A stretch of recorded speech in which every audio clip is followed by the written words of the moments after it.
ನಮಸ್ಕಾರ ಸ್ನೇಹಿತರೆ. Israel Iran ಯುದ್ಧ ದಿನದಿಂದ ದಿನಕ್ಕೆ ತೀವ್ರಗೊಳ್ತಿದೆ. ಈ ನಡುವೆ ಇಸ್ರೇಲ್ ಪ್ರಧಾನಿ ಬೆಂಜಮಿನ್ ನೆತಾನ್ಯಾಹು ಓಡಾಡೋ ವಿಮಾನ ಜರ್ಮನಿಗೆ ಶಿಫ್ಟ್ ಆಗಿದೆ.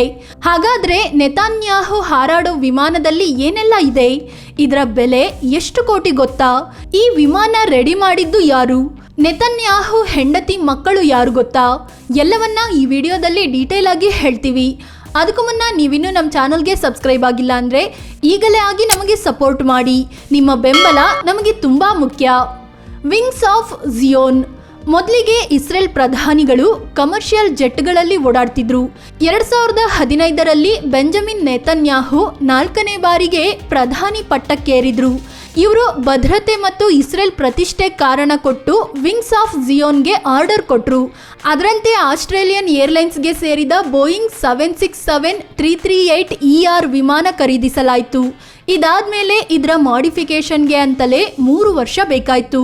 $11,05,00,000ಗೆ ಖರೀದಿಸಲು ಪ್ಲಾನ್ ಮಾಡಲಾಗಿತ್ತು. ಆದರೆ ವಿಮಾನ ಖರೀದಿ, ಮಾಡಿಫೈ ಎಲ್ಲ ಸೇರಿ $20,70,00,000 ಖರ್ಚಾಗಿತ್ತು. ದುಡ್ಡು ಜಾಸ್ತಿ ಖರ್ಚಾಗಿದ್ದಕ್ಕೆ ಭಾರಿ ಟೀಕೆಗಳು ಕೇಳಿಬಂದಿದ್ವು. ಮಾಡಿಫಿಕೇಶನ್ ಆದಮೇಲೆ ಈ ವಿಮಾನ ಮೊದಲ ಬಾರಿಗೆ 2019ರಲ್ಲಿ ಹಾರಾಟ ನಡೆಸಿತ್ತು. ಈ ನಡುವೆ ಕೊರೋನಾ ಲಾಕ್ಡೌನ್ ಬಂದಿದ್ರಿಂದ ವಿಮಾನವನ್ನ ಬಳಸಲಿಲ್ಲ. ರೆಡಿಯಾಗಿದ್ರೂ ಸುಮ್ಮನೆ ನಿಲ್ಲಿಸಲಾಯಿತು. ಇದಾದ್ಮೇಲೆ 2011ರಲ್ಲಿ ವಿಮಾನಕ್ಕೆ ಸಿವಿಲ್ ಏವಿಯೇಷನ್ ಅಥಾರಿಟಿ ಆಫ್ ಇಸ್ರೇಲ್ನಿಂದ ಗ್ರೀನ್ ಸಿಗ್ನಲ್ ಸಿಕ್ತು. ನಂತರ ಬಂದ ಪ್ರಧಾನಿಗಳು ನೆಫ್ತಾಲಿ ಬೆನೆಟ್ ಮತ್ತು ಯಾರ್ ಲ್ಯಾಪಿಡ್ ಕೂಡ ವಿಮಾನ ಬಳಸಲಿಲ್ಲ. 2022ರಲ್ಲಿ ಮತ್ತೆ ಪಟ್ಟಕ್ಕೇರಿದ ಬೆಂಜಮಿನ್ ನೆತನ್ಯಾಹು ವಿಮಾನ ಬಳಕೆಗೆ ನಿರ್ಧರಿಸಿದ್ರು. 2024ರ ಜುಲೈನಲ್ಲಿ ಮೊದಲ ಬಾರಿಗೆ ಈ ವಿಮಾನ ಅಮೆರಿಕಾಗೆ ಅಧಿಕೃತ ಪ್ರಯಾಣ ಕೈಗೊಳ್ತು. ಇದರ ನಿರ್ವಹಣೆಗೆ ವರ್ಷಕ್ಕೆ $14 ಮಿಲಿಯನ್, ಅಂದ್ರೆ ರೂಪಾಯಿ ಲೆಕ್ಕದಲ್ಲಿ 130 ಕೋಟಿ ರೂಪಾಯಿ ದುಡ್ಡು ಖರ್ಚಾಗುತ್ತೆ. ಹಾರಾಡುವ ಕೋಟೆ ಈ ವಿಮಾನ. ಇಸ್ರೇಲ್ ಪ್ರಧಾನಿ ಮತ್ತು ವಿಐಪಿಗಳ ವಿದೇಶಿ ಪ್ರಯಾಣಕ್ಕೆ ಮೀಸಲಿರೋ ವಿಮಾನ ಇದಾಗಿದೆ. ಇದನ್ನ ಹಾರಾಡೋ ಕೋಟೆ ಅಂತ ಕರೆಯಲಾಗುತ್ತೆ. ಇದು 55 ಮೀಟರ್ ಉದ್ದ ಇದ್ದು 47.6 ಮೀಟರ್ ಅಗಲ ಇದೆ. 15.8 ಮೀಟರ್ನಷ್ಟು ಎತ್ತರ ಇದೆ. ಸಾಮಾನ್ಯವಾಗಿ ಈ ಗಾತ್ರದ ವಿಮಾನದಲ್ಲಿ 200ರಿಂದ 250 ಜನ ಪ್ರಯಾಣಿಸಬಹುದು. ಆದರೆ ವಿಂಗ್ಸ್ ಆಫ್ ಝಿಯೋನ್ ಮಾಡಿಫಿಕೇಶನ್ ಆಗಿರೋದ್ರಿಂದ ಜಸ್ಟ್ 60 ಮಂದಿ ಪ್ರಯಾಣಿಸಬಹುದು ಅಷ್ಟೇ. ಇನ್ನು ಈ ವಿಮಾನವನ್ನ ಹಾರಾಡೋ ಪವರ್ ಸೆಂಟರ್ ಅಂತಲೂ ಕರೆಯಲಾಗುತ್ತೆ. ಡಬಲ್ ಇಂಜಿನ್ ವಿಮಾನ ಇದಾಗಿದ್ದು ಲಾಂಗ್ ರೇಂಜ್ ಹೊಂದಿದೆ.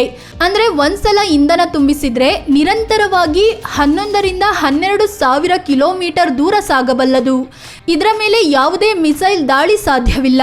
ಯಾಕಂದ್ರೆ ವಿಮಾನದಲ್ಲಿ ಆಂಟಿ ಮಿಸೈಲ್ ಡಿಫೆನ್ಸ್ ಸಿಸ್ಟಮ್ ಇದೆ. 30,000 ಅಡಿ ಎತ್ತರದಲ್ಲಿ ಹಾರೋ ಸಾಮರ್ಥ್ಯವನ್ನ ಹೊಂದಿದೆ. ಪ್ರಧಾನಮಂತ್ರಿಗೆ special suite. Yes, wing of ಝಿಯೋನ್ನಲ್ಲಿ ಪ್ರಧಾನಮಂತ್ರಿಗೆ ಅಂದ್ರೆ ಬೆಂಜಮಿನ್ ನೆತನ್ಯಾಹುಗೆ ಅಂತಲೇ ಸಪರೇಟ್ ಸೂಟ್ ಇರುತ್ತೆ. ಇಲ್ಲಿ ಒಂದು ಖಾಸಗಿ ಆಫೀಸ್ ಕೂಡ ಇರುತ್ತೆ. ಅಗತ್ಯವಿದ್ದಾಗ ಅಧಿಕಾರಿಗಳನ್ನ ಕರೆಸಿ ಮಾತನಾಡ್ತಾರೆ. ದೂರದ ಟ್ರಿಪ್ಗಳಿಗೆ ವಿಮಾನ ಬಳಸೋದ್ರಿಂದ ಇದರಲ್ಲಿ ಬೆಡ್ರೂಮ್ ಕೂಡ ಇರುತ್ತೆ. ಬಾತ್ರೂಮ್, ಶವರ್, ಹೀಗೆ ಐಷಾರಾಮಿ ಹೋಟೆಲ್ ರೂಮಿನಂತೆ ಇರುತ್ತೆ. ಮೀಟಿಂಗ್ಗೆ ಅಂತಲೇ ಸಪರೇಟ್ ಕೋಣೆ. ನೆತನ್ಯಾಹು ದೂರದ ದೇಶಗಳಿಗೆ ಸಾಗುವಾಗ ಅಗತ್ಯ ಅಧಿಕಾರಿ ಸಿಬ್ಬಂದಿಯನ್ನು ಜೊತೆಗೆ ಕರ್ಕೊಂಡು ಹೋಗ್ತಾರೆ. ಪ್ರಯಾಣದ ವೇಳೆ ಅಗತ್ಯ ಬಿದ್ದಾಗ ಅಧಿಕಾರಿಗಳ ಜೊತೆ ಮೀಟಿಂಗ್ ಕೂಡ ನಡೆಸ್ತಾರೆ. ಇಲ್ಲಿ ಉದ್ದವಾದ ಟೇಬಲ್ ಇದ್ದು ಸುತ್ತಲೂ ಅಧಿಕಾರಿಗಳು ಕುಳಿತುಕೊಳ್ಳಲು ಸೋಫಾ ವ್ಯವಸ್ಥೆ ಇದೆ. ಜೊತೆಗೆ ದೇಶದಲ್ಲಿರೋ ಇತರೆ ಸಚಿವರು, ಅಧಿಕಾರಿಗಳ ಜೊತೆ ಕಾನ್ಫರೆನ್ಸ್ನಲ್ಲಿ ಮಾತನಾಡಲು ಕೂಡ ವ್ಯವಸ್ಥೆ ಇದೆ. ವಿಮಾನದಲ್ಲಿ ಇಂಟರ್ನೆಟ್ ಮತ್ತು ಮನೋರಂಜನೆಗೆ ಅಂತ ಟಿವಿ ಕೂಡ ಇರುತ್ತೆ. ವಿಮಾನದಲ್ಲಿದೆ ಸೀಕ್ರೆಟ್ ವಾರ್ ರೂಮ್. ಇಸ್ರೇಲ್ ಪ್ರಧಾನಿ ಪ್ರಯಾಣಿಸೋ ವಿಂಗ್ ಆಫ್ ಝಿಯೋನ್ ವಿಮಾನದಲ್ಲಿ ಸೀಕ್ರೆಟ್ ವಾರ್ ರೂಮ್ ಕೂಡ ಇರುತ್ತೆ. ಪ್ರಧಾನಿ ಪ್ರಯಾಣದಲ್ಲಿರುವಾಗ ದೇಶದಲ್ಲಿ ಏನ್ ಬೇಕಿದ್ರೂ ಆಗಬಹುದು. ಸುತ್ತಲೂ ಶತ್ರುಗಳನ್ನ ಹೊಂದಿರೋ ಇಸ್ರೇಲ್ಗಂತೂ ಇದು ಹೊಸತೇನೂ ಅಲ್ಲ. ಇಂಥ ಟೈಮಲ್ಲಿ ಈ ಸೀಕ್ರೆಟ್ ವಾರ್ ರೂಮ್ ಬಳಸಲಾಗುತ್ತೆ. ಇಸ್ರೇಲ್ ಪ್ರಧಾನಿ ಜಗತ್ತಿನ ಯಾವುದೇ ಮೂಲೆಯಿಂದ 30,000 ಅಡಿ ಎತ್ತರದಲ್ಲಿ ಕುಳಿತು ತಮ್ಮ ಸೇನೆಗೆ ಕಮಾಂಡ್ ಕೊಡಬಹುದು. ವಿಮಾನ ರಿಯಲ್ ಟೈಮ್ ಕಮಾಂಡ್ ಸೆಂಟರ್ ಆಗಿ ಬದಲಾಗುತ್ತೆ. ಹೈಟೆಕ್ ಸಂಪರ್ಕ ವ್ಯವಸ್ಥೆ ಹೊಂದಿದ್ದು ಗುಪ್ತಚರ ಇಲಾಖೆ ಜೊತೆಗೂ ಸುರಕ್ಷಿತವಾಗಿ ಮಾತನಾಡಬಹುದು. ವಿಮಾನದೊಳಗೆ ಇದೆ ಅಡುಗೆ ಮನೆ. ಸಾವಿರಾರು ಕಿಲೋಮೀಟರ್ ಸಾಗುವಾಗ ಊಟ ತಿಂಡಿಗೆ ವ್ಯವಸ್ಥೆ ಮಾಡಬೇಕಾಗುತ್ತೆ. 60 ಜನರಿಗೆ ಆಗುವಷ್ಟು ಅಡುಗೆ ಮಾಡುವಂತೆ ಹೈಟೆಕ್ ಕಿಚನ್ ಕೂಡ ಇದೆ. ಪ್ರಧಾನಿ ನೆತನ್ಯಾಹು ಸೇರಿದಂತೆ ಎಲ್ಲರಿಗೂ ಬಗೆ ಬಗೆಯ ಅಡುಗೆ ಇಲ್ಲಿ ರೆಡಿಯಾಗುತ್ತೆ. ಫ್ರಿಡ್ಜ್, ಓವೆನ್ ಎಲ್ಲವೂ ಇದೆ. ನಂತರ ಊಟ ಮಾಡಲು ಕೂಡ ಸಪರೇಟ್ ಜಾಗ ಇದ್ದು ಎಲ್ಲ ಸಿಬ್ಬಂದಿ ಇಲ್ಲಿ ಕುಳಿತು ಊಟ ಮಾಡಬಹುದು. ನೆತನ್ಯಾಹು ಜೊತೆ ಯಾರೆಲ್ಲ ಇರ್ತಾರೆ? ವಿದೇಶ ಪ್ರಯಾಣ ಮಾಡುವಾಗ ಪ್ರಧಾನಿ ನೆತನ್ಯಾಹು ಜೊತೆ ಒಂದು ದೊಡ್ಡ ಡೆಲಿಗೇಷನ್ ಇರುತ್ತೆ. ಸೆಕ್ಯೂರಿಟಿ ಸಿಬ್ಬಂದಿ, ಅಧಿಕಾರಿಗಳು, ಪತ್ರಕರ್ತರು ಮತ್ತು ವಿಮಾನದ ಸಿಬ್ಬಂದಿ ಇರ್ತಾರೆ. ಎಲ್ಲರೂ ಸೇರಿ ಒಟ್ಟು 60 ಜನ ಕೆಲಸ ಮಾಡ್ತಾರೆ. ವಿಮಾನದಲ್ಲಿ ಒಟ್ಟು 4 ವಿಭಾಗ ಇರುತ್ತೆ. ಮೊದಲ ವಿಭಾಗದಲ್ಲಿ ಪ್ರಧಾನಿ ಮತ್ತವರ ಪತ್ನಿ, ಎರಡನೇ ವಿಭಾಗದಲ್ಲಿ ಹಿರಿಯ ಅಧಿಕಾರಿಗಳು, ಮೂರನೇ ಸಾಲಿನಲ್ಲಿ ಭದ್ರತಾ ಸಿಬ್ಬಂದಿ ಮತ್ತು ನಾಲ್ಕನೇ ವಿಭಾಗದಲ್ಲಿ ಪತ್ರಕರ್ತರು ಇರ್ತಾರೆ. ನೇತನ್ಯಾಹು ಪತ್ನಿ ಯಾರು? ಇಸ್ರೇಲ್ ಪ್ರಧಾನಿ ಬೇರೆ ದೇಶಗಳಿಗೆ ಪ್ರಯಾಣಿಸುವಾಗ ಪತ್ನಿ ಕೂಡ ಜೊತೆಯಲ್ಲೇ ಹೋಗ್ತಾರೆ. ಬೆಂಜಮಿನ್ ನೇತನ್ಯಾಹು ಮೂರು ಮದುವೆ ಆಗಿದ್ದು ಲೆಕ್ಕವಿಲ್ಲದಷ್ಟು ಅಫೇರ್ಗಳನ್ನು ಹೊಂದಿದ್ದಾರೆ.